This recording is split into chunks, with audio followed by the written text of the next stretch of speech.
অনেক দিন বাদে আজ আবার সুযোগ পেয়েছি তোমাদের সঙ্গে অনলাইনে আসার। আসলে আমি সময় সুযোগ অবস্থা খুব কম পাই। সময় হয় না তোমাদের সঙ্গে কথা বলতে আসার। তো আজ যখন সুযোগ পেয়েছি আজকে আবার আসলাম।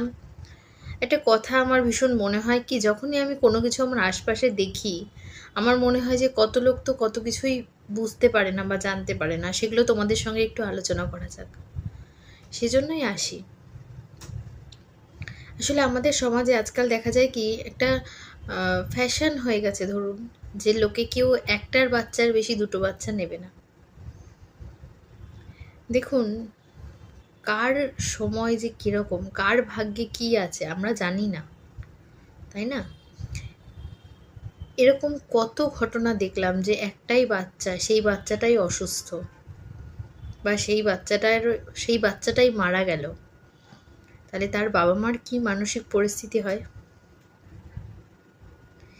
একটুখানি না মানে আমরা করি সবই, মানে ওই যে বলে না, ভাবিয়া করিও কাজ করিয়া ভাবিও না। সবসময় তো পরিস্থিতির সমান থাকে না। হ্যাঁ, এবার কারোর সমস্যা আছে, আপনি একটাই বাচ্চা নিতে পেরেছেন অনেক সমস্যায়, তাদের ব্যাপারটা আলাদা।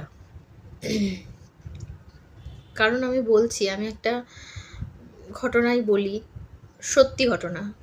যাই হোক, আমি মোটামুটি সত্যি ঘটনা দিয়েই বোঝানোর চেষ্টা করি জিনিসগুলো। একটা হসপিটালে অ্যাডমিট ছিল মেয়েটা। কেমন, মেয়েটা হসপিটালে অ্যাডমিট ছিল।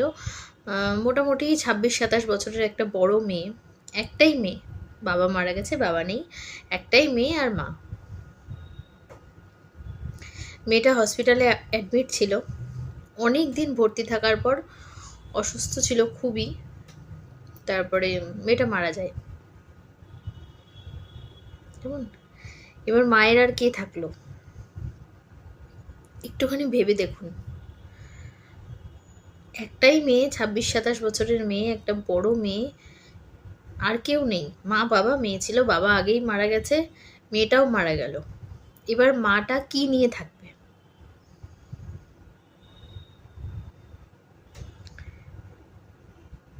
আপনারা হয়তো বলবেন যে হ্যাঁ, সবার সাথে কি খারাপ হয়? আমি জানি সবার সাথে খারাপ হয় না, হয়তো আপনার ভাগ্য খুবই ভালো।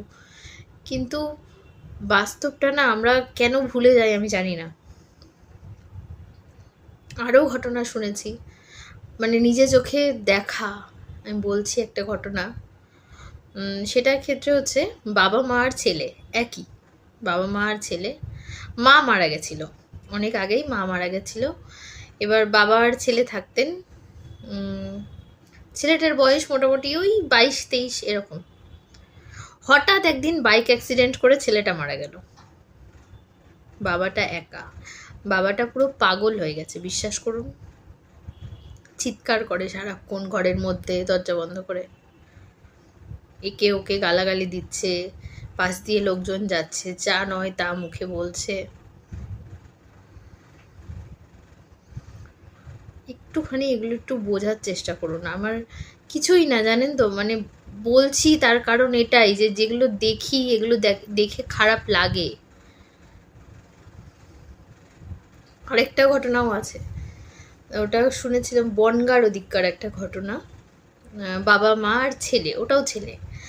এবার আহ, বাবা হচ্ছে আরেকজনের সাথে সম্পর্ক বলে চলে গেছে আগেই। মা আর ছেলে ছিল। হুম, ছেলেটা বোধহয় হঠাৎ একদিন ট্রেন অ্যাক্সিডেন্টে ট্রেনে কাটা পড়েছে, পড়ে মারা গেল। মা পাগল হয়ে গেছে। দেখুন, আমি বারবার বোঝানোর চেষ্টা করছি, এজন্য আমাদের সমাজে না এখন ফ্যাশন হয়ে গেছে। আগের দিন মানে একদিন একজনকে বলতে শুনলাম, বলছে কি আমার দুটো বাচ্চা লোকের সামনে বলতে লজ্জা লাগে। লজ্জা লাগে কি দিদি? আপনার আপনার বাচ্চা আপনিই তো খাওয়ান, লোকে খাওয়ায়? খাওয়ায় না। তার দুটো ছেলে, তার নাকি বলতে লজ্জা লাগে। একটুখানি এভাবেও তো ভাবতে পারেন। আমি ধরে নিলাম এত নেগেটিভে আমি গেলাম না যে মারা যায় বা কিছু।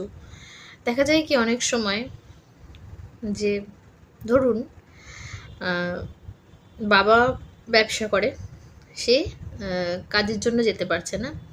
ধরুন মা অসুস্থ, হুম, চিকিৎসার জন্য, ধরুন তার মেয়ে, তাহলে চিকিৎসার জন্য নিয়ে যেতে হবে কাকে? মেয়েকে।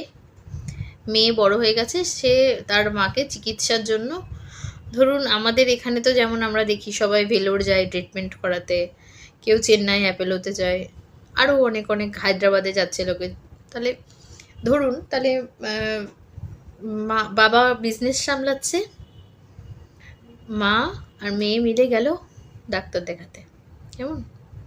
এই যে দুজন মিলে গেল, তাহলে সেখানে গিয়ে যদি ধরুন এবার যে অসুস্থ, তার ধরুন কোনো কারণে তার হয়তো কোনো অপারেশন করাতে হবে, বা সে অসুস্থ হয়ে গেল খুবই, তাহলে এই পরিস্থিতিতে দেখা যায় কি, যে অসুস্থ, হয়তো ধরুন যে মা অসুস্থ, তাহলে মাকে রেখে যে সেই মেয়েটি ওষুধ কিনতে যাবে, এরকম পরিস্থিতিও দেখা যায় যে ওষুধটা কিনতে যাব সেটাও পারছে না, মানে ঘাড় ঘোরাতে পারা যায় না।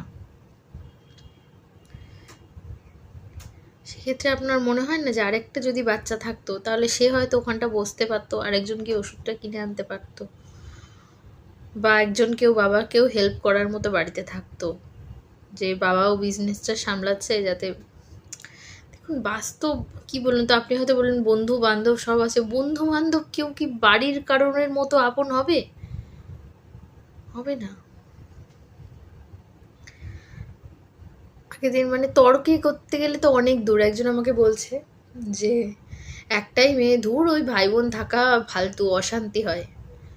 জানেন তো একটা কথা বলি, আপনার আপনার দিদির সাথে আপনার অশান্তি বলে আপনি কথাটা বললেন যে দিদির সাথে অশান্তি ঝগড়া এসব, কিন্তু আপনার অ্যাটলিস্ট তাও একজন আছে ফোন করে জিজ্ঞাসা করে যে কিরে কি করছিস, কেমন আছিস।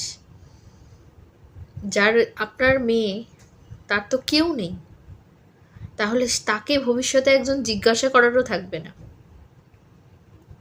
আমি ধরে নিলাম সে হয়তো সংসার করবে, বিয়ে থা করবে, খুব ভালো, কিন্তু আজকালকার যুগে যে বিয়েও যে টিকছে তা তো নয়। বা তার বাড়িতে যদি কোনো একটা এমার্জেন্সি পড়ে, তখন সে কাকে ডাকবে?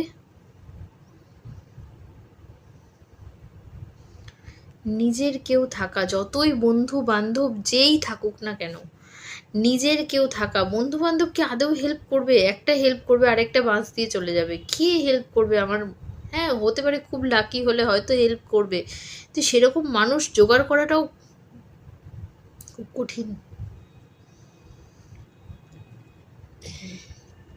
আপনি আপনার কোনো বন্ধুর থেকে আপনার প্রয়োজনের সময় হেল্প চেয়ে দেখুন তো পান কিনা। এগুলো হয়, মানে আমার মনে হয়েছে আমার এটা আপনাদের সঙ্গে শেয়ার করা প্রয়োজন। কে থাকবে শেষ জীবনে? আপনি একটা জিনিস ভেবে দেখুন, ধরুন আপনার একটাই ছেলে বা একটাই মেয়ে, বাবা মা তো কারো চিরকালের না, একটা সময় পরে থাকবেন না, তখন ওই বাচ্চাটার জন্য আপনি কাকে রেখে যাচ্ছেন?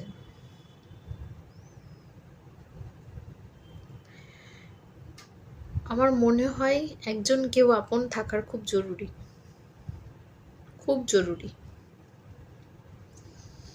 একজনের এমার্জেন্সি হতেই পারে, যাতে আরেকজন যাতে থাকতে পারে তার জন্য ব্যবস্থা। ধরুন আজকালকার যুগে যা হয় আর কি, মানে আমি কি বলবো, কত এক্সাম্পল দেব। দেখা যায় যে কাজের জন্য দূরে চলে যেতে হয়। আমাদের তো সত্যি কথা বলতে আশপাশের অবস্থা এমনই যে ভালো কাজ পেতে গেলে দূরে যেতেই হবে বাবা মায়ের থেকে। সেক্ষেত্রে একজন কেউ যদি ছোট ভাই বোন থাকে, দেখা যাচ্ছে সে তখন অতটা সেটেল হয়নি, তখন সে একটু দায়িত্ব নিতে পারে।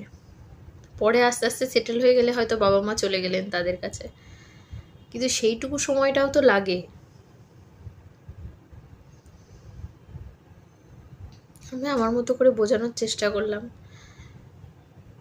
এবার আপনাদের ওপর। কিন্তু একটুখানি ভেবে দেখবেন যে নিজেদের ছেলে মেয়ের জন্য আপনারা কাকে রেখে যাচ্ছেন। কে হেল্প করবে এখনকার যুগে? কেউ কাউকে হেল্প করে কি আদেও? আমার জানা নেই। ঠিক আছে, আজকে এই পর্যন্তই। একটু চিন্তা করে দেখুন নিজেরা।